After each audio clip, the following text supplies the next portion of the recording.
Halo teman-teman, salam sejahtera buat kita semua.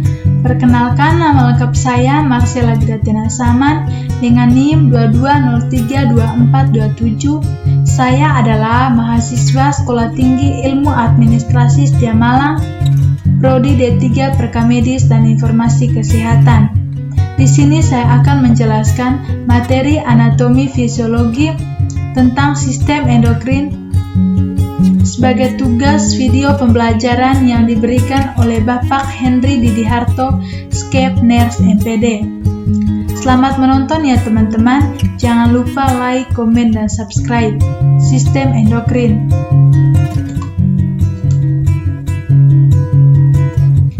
Pengertian endokrin. Sistem endokrin adalah sistem kontrol kelenjar tanpa saluran yang menghasilkan hormon yang tersirkulasi di tubuh melalui aliran darah untuk memengaruhi organ-organ lain.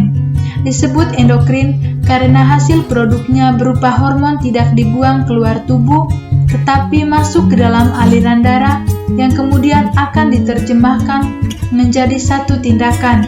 Kelenjar endokrin merupakan kelenjar buntu atau tanpa saluran yang menyekresi hormon untuk mempengaruhi organ-organ lain. Ciri-ciri hormon. Yang pertama, diproduksi dan disekresikan ke dalam darah oleh sel kelenjar endokrin dalam jumlah sangat kecil.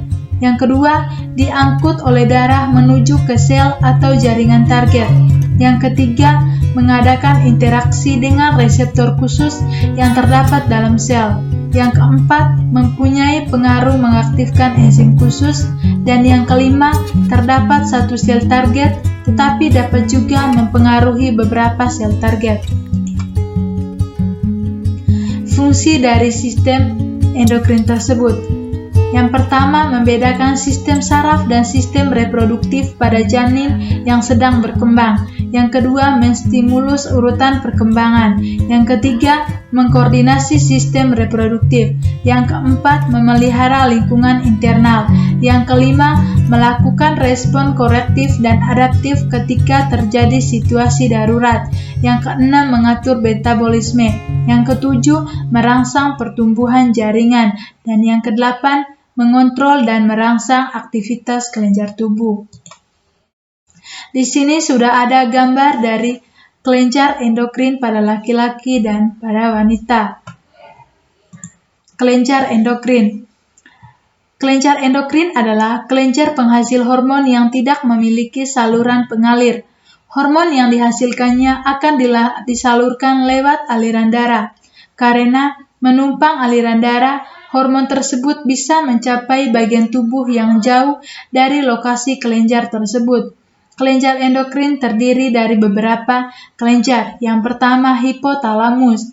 Hipotalamus adalah bagian dari otak yang mengeluarkan bahan kimiawi berupa hormon yang dibutuhkan tubuh untuk membantu mengendalikan organ dan sel-sel tubuh dan berfungsi sebagai memastikan dan mempertahankan semua sistem tubuh berjalan stabil.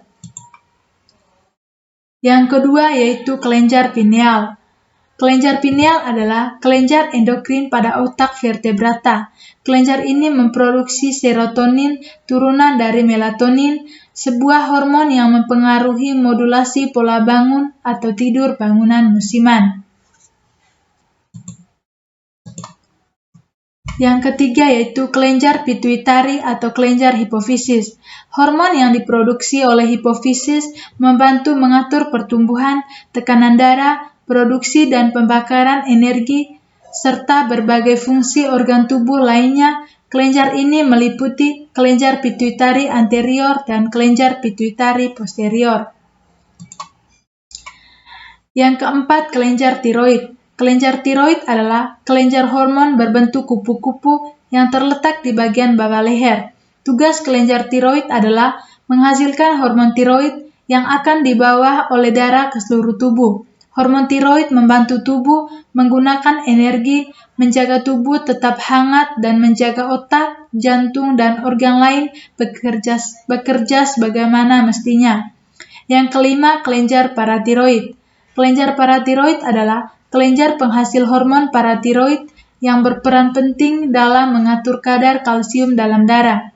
Adapun fungsi dari kelenjar paratiroid yaitu merangsang pembentukan vitamin D pada ginjal, mengatur pelepasan kalsium dari tulang ke aliran darah, meningkatkan kadar magnesium, dan membuat ginjal mengeluarkan fosfat melalui urin. Yang keenam, kelenjar timus. Kelenjar timus adalah suatu organ limfoid simetris bilateral yang terdiri atas dua lobus berbentuk piramid yang terletak di bagian anterior mediastinum superior. Timus berfungsi sebagai limfopoiesis yang terutama terjadi selama masa fetal dan awal masa pasca lahir. Yang ketujuh, kelenjar adrenal. Kelenjar adrenal adalah kelenjar kecil yang berperan dalam memproduksi beberapa jenis hormon di dalam tubuh. Kelenjar adrenal terdiri dari dua bagian utama, yaitu korteks adrenal atau bagian luar dan medula adrenal atau bagian dalam. Korteks adrenal bertanggung jawab dalam memproduksi 3 jenis hormon, yaitu aldosteron yang mengatur elektrolit dalam tubuh dan tekanan darah, kortisol yang mengontrol kadar gula darah dan metabolisme, dan gonadotropin yang mengatur hormon seks. Yang kedelapan, pankreas. Pankreas merupakan salah satu organ di dalam sistem pencernaan manusia. Secara umum, fungsi pankreas dalam tubuh adalah memproduksi hormon dan enzim untuk menghancurkan makanan di dalam perut. Ada beragam penyakit pada pankreas yang terjadi. Penyakit tersebut bisa disebabkan oleh banyak hal, mulai dari peradangan batu empedu, konsumsi alkohol berlebihan, hingga pola makan yang tidak sehat. Macam-macam penyakit pada pankreas, yaitu yang pertama diabetes. Diabetes ada 2 jenis, yaitu diabetes tipe 1 dan diabetes tipe 2. Diabetes tipe 1 disebabkan oleh kelainan autoimun ketika sistem kekebalan tubuh menyerang sel pankreas yang sehat sehingga pankreas tidak dapat menghasilkan insulin. Diabetes tipe 2. Diabetes tipe 2, pankreas memproduksi hormon insulin yang bertugas untuk membantu sel dalam tubuh mengubah zat gula atau glukosa yang didapat dari makanan atau dihasilkan hati menjadi energi. Diabetes tipe 2 terjadi ketika sel tubuh tidak dapat menggunakan insulin sebagaimana mestinya. Kelenjar gonad atau kelamin. Kelenjar gonad atau kelenjar kelamin adalah kelenjar endokrin yang memproduksi dan mengeluarkan steroid yang mengatur pembangunan tubuh dan mengendalikan karakteristik seksual sekunder. Gonad adalah organ yang memproduksi sel kelamin. Pada pria, gonadnya adalah testes dan pada wanita, gonadnya adalah ovarium. Secara umum, kelenjar kelamin atau kelenjar gonad pada laki-laki dan perempuan sangat berbeda baik segi struktur fisiologis, kandungan, dan jumlah hormon yang dikandungnya. Yang pertama, kelenjar kelamin atau kelenjar gonad pada wanita. Estrogen dihasilkan oleh folikel Araf. Fungsinya merangsang pertumbuhan ciri-ciri kelamin sekunder pada wanita. Progesteron dihasilkan oleh korpus luteum, perkembangan dan pertumbuhan kelenjar air susu. Yang kedua yaitu kelenjar kelamin atau kelenjar gonad pada laki-laki. Kelenjar kelamin pria menghasilkan hormon testosteron yang dihasilkan dari testis atau gonad jantan yang berfungsi merangsang pertumbuhan ciri-ciri kelamin sekunder pada pria dan perilaku seksual. Laki-laki mempunyai sepasang testis yang terdapat dalam skrotum atau testis gonad jantan berbentuk memanjang dan menggantung pada konduritiais testis yang satu lebih besar dari testis yang lain.